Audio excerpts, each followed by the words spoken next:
정부의 의료농단 저지 및 의료 정상화를 위한 대한의사협회 비상대책위원회 제3차 회의 관련 브리핑을 시작하겠습니다. 저는 비상대책위원회 위원장 박형욱입니다.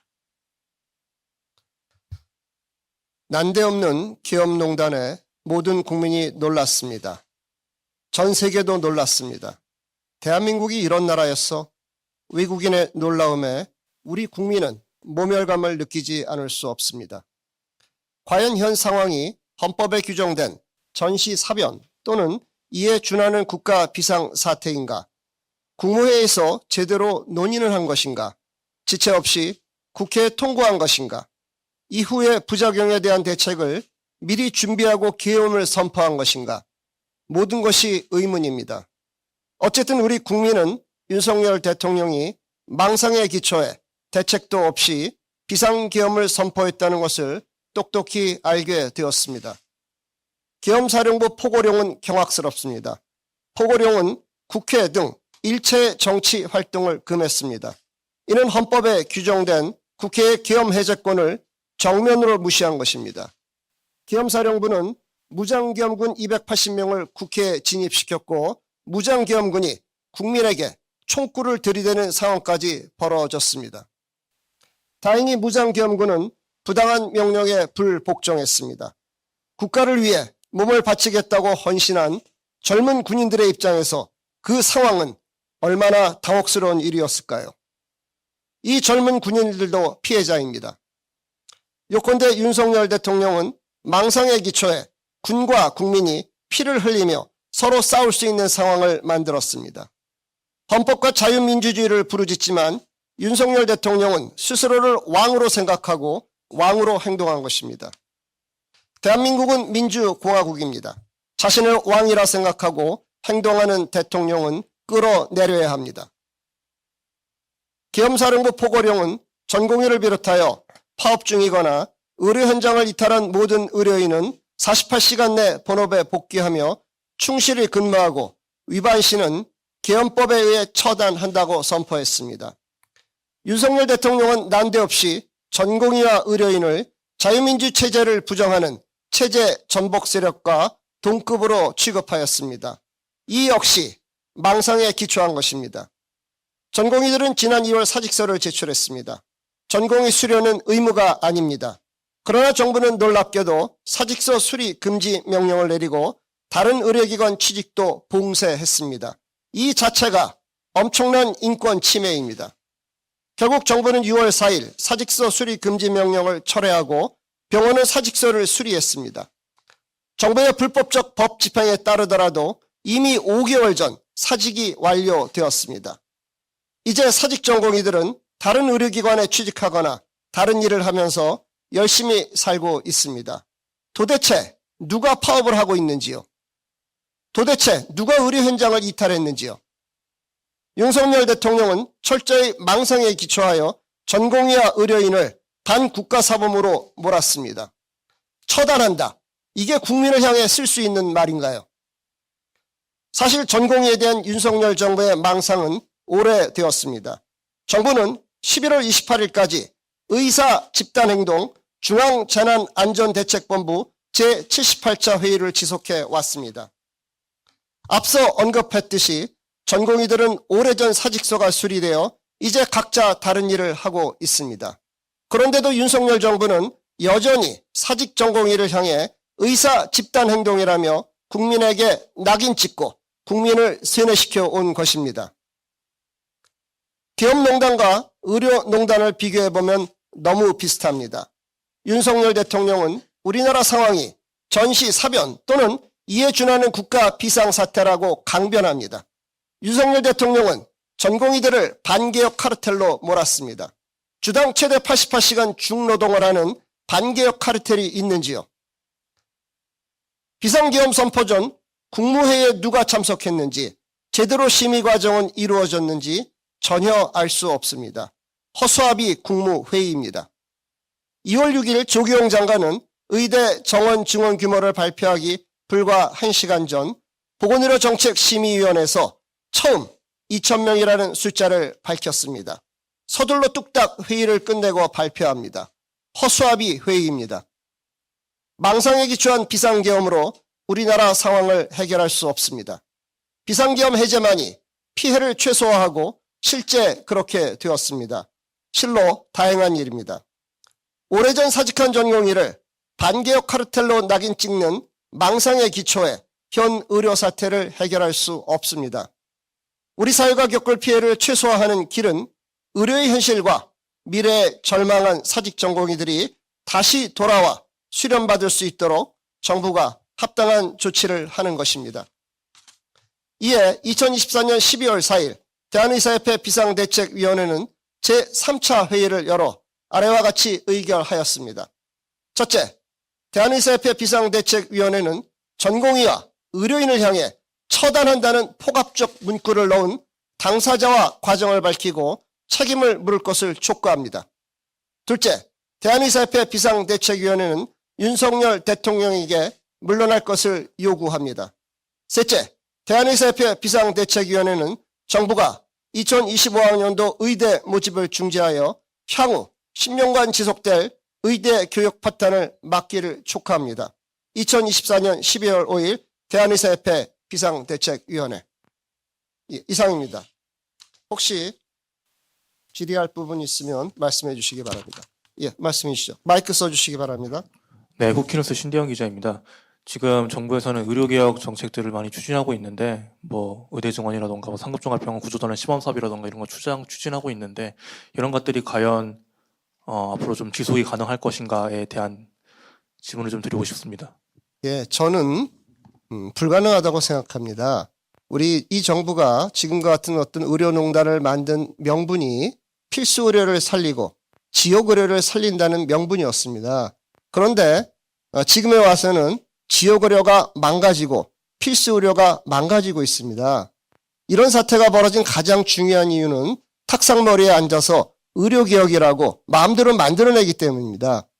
필수 의료를 살린다면서 필수 의료에 전공하는 의사들의 동의를 받지 못하는 정책, 지역 의료를 살린다면서 지역 의료에서 헌신하는 의료인들의 동의를 받지 못하는 정책으로 이런 난국을 타개할 수는 없다고 생각합니다. 예, 이상입니다.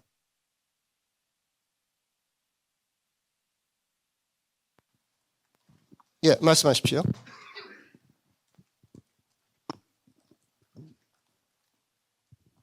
네, 이데일리 안치홍 기자인데요. 이번에 의결 내용 중에 윤석열 대통령에게 물러날 것을 요구를 하셨는데 구체적으로 비대위가 이제 관련해 가지고 이제 거리로 나선다든 투쟁을 한다든가 그런 것들에 대한 계획이 있으시죠? 사실은 정부의 계엄농단에서 국민들이 굉장히 놀라셨을 거라고 생각을 합니다. 여러 가지 절차가 있을 수 있을 것입니다. 또 시민사회가 집단 시위라든지 이런 걸 통해서 윤석열 대통령의 하야를 촉구할 수도 있고 탄핵 절차가 시동이 될 수도 있습니다. 하지만 저희 생각에는 이런 문제를 일으킨 윤석열 대통령께서 자진해서 하야를 하는 것이 우리 사회에 가져올 수 있는 피해를 최소화할 수 있는 방법이다. 그렇게 생각하고 있습니다. 예, 이상입니다. 예, 말씀해 주시죠. 예. 뒤쪽에, 예. 아니, 저쪽 마이크를 좀 써주시기 부탁드리겠습니다. 예. 한국경제 오연아 기자라고 하는데요. 2025년에 이제 계속해서 의대 모집 중지하라는 말씀을 해주셨는데, 지금 현재 이미 학생들이 수능을 본 상황이고 입시가 진행이 되고 있는 상황입니다. 이러한 과정에서 정원을 다시 줄인다면은 또 한 번의 혼란이 있을 수 있을 것 같은데, 현재 의협이 주장하시는 내용은 그때 당시 여야 협의체에서 말씀하셨던 것처럼 수시 모집 2월을 중단하는 정도의 생각이신 건지 구체적인 안에 대해서 공유 부탁드립니다. 혹시 여기 계신 분들 중에 배부학 실습도 제대로 못한, 임상 실습도 제대로 못한, 제대로 공부하지 못한 의사에게 진료를 받고 싶은 분이 있으신지요? 그런 의사에게 평생 진료받고 싶은 분이 있으신지요? 의대 입학하면 끝이라고 생각하는 분들이 있습니다. 하지만 의학교육자의 입장에서는 또 국민의료의 입장에서는 그게 시작이고 시한폭탄이 폭발을 향해 째깍거리기 시작하는 순간입니다. 불행하게도 윤석열 대통령은 국민들이 서로 싸우게 만들었습니다. 지금 이 상황은 누구든 피해를 볼 수밖에 없는 상황입니다. 안타까운 일입니다. 이 상황에서 저희 비상대책위원회는 사회 전체적으로 봤을 때 피해를 최소화하는 방법을 말씀드리는 것입니다. 구체적인 대책은 정부에서 결자 해지의 입장에서 내놓아야 할 것으로 생각합니다. 여기. 예.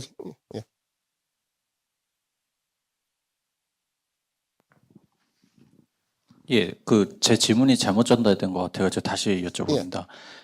비대위는 의료계 이끌고 거리 투쟁 나설 의향이 있는지 여부를 여쭤봅니다. 예. 아까도 말씀드렸지만 지금 이 참 난데없는 기업농단에 국민이 굉장히 놀라셨을 겁니다. 그리고 많은 국민들은 이 상황이 혼란을 최소화하면서 수습되기를 바랄 것이라고 생각합니다. 이 상황에서 의사들이 거리로 나서는 것이 능사라고 생각하지는 않습니다. 의료계의 투쟁 방법은 다양한 것이 있고 이 부분에 대해서는 의료계 여러 직역과 계속 논의하고 있다고 말씀드리겠습니다. 이상입니다.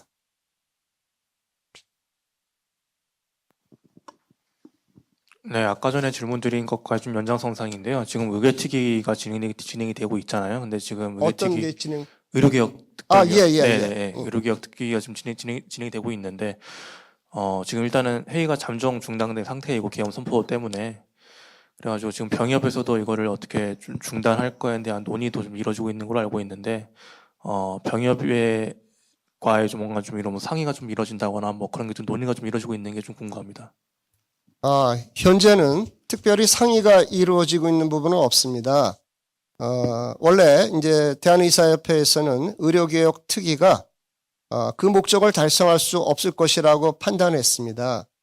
모든 것이 마찬가지인데요. 정부가 진정성 없이 의지를 갖지 않고 하는 것이 문제 해결을 위해 도움이 된다기보다는 알리바이 협의 또는 허수아비 협의로 끝나는 경우가 대부분입니다. 그런 의미에서 대한의사협회는 의료개혁 특위에 참여를 안 했습니다.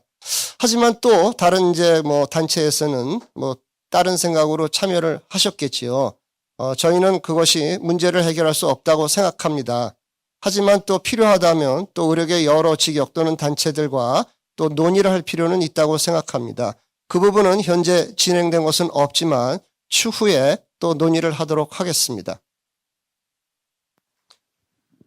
네, 안녕하세요. 동아일보 잘 안 보입니다. 예. 네네. 동아일보 박경민입니다. 예. 그 계엄 선포령이 내려진 당시에는 비대위에서는 별도 입장 표명 없었고 오늘 이 입장 선포가 거의 처음인 것 같거든요. 비대위 차원에서는 좀 이제 입장 표명이 늦게 나왔는데 내부에서는 일부 후보들과 마찰이 있었다는 얘기도 있더라고요. 왜 늦게 나온 건지 좀 말씀해 주시면 감사하겠습니다. 사실 그날 저녁 때 또 비대위 내부에서 논의가 있었습니다. 그런데 상황이 이제 매우 유동적인 상황이라고 판단해서 또 저희가 우리나라 헌법에 따라서 국회가 계엄 해제권을 요구할 수 있는 상황이 있다라고 인식을 하고 있었습니다.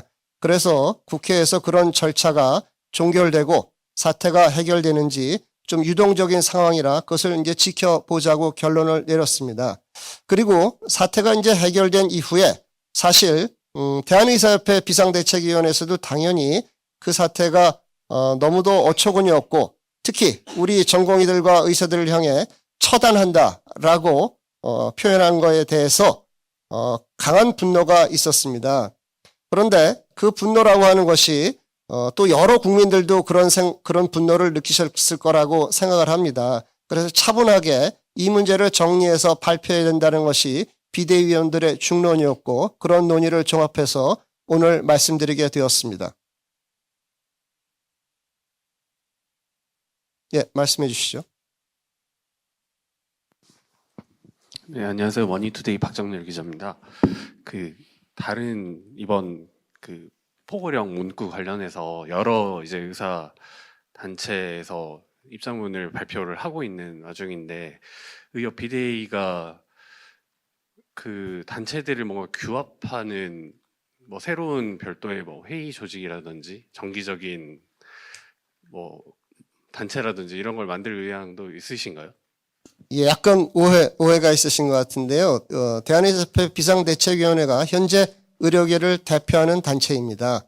그 안에는 여러 직역들이 이미 포함이 되어 있습니다. 다만 또 여러 직역들 간의 어떤 생각이 좀 다를 수도 있고 또 의견을 조정하고 의사소통을 계속해 나가고 있습니다. 말씀하신 여러 단체들이 대한의사협회 비상대책위원회와 무관한 단체들이 아닙니다. 여러 이제 지역 의사회라든지 또는 뭐 여러 학회라든지 또 교수단체라든지 이런 부분들과 계속 협력을 하고 있고 앞으로 더 구체적인 방안에 대해서는 계속 논의 중이다라는 점을 말씀드리고 싶습니다.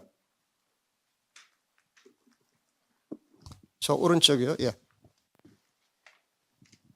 네, 한 가지 질문 다시 드리고 싶은데요. 어떤 질문이요? 한 가지 질문 다시 예, 드리고 예, 싶은데요.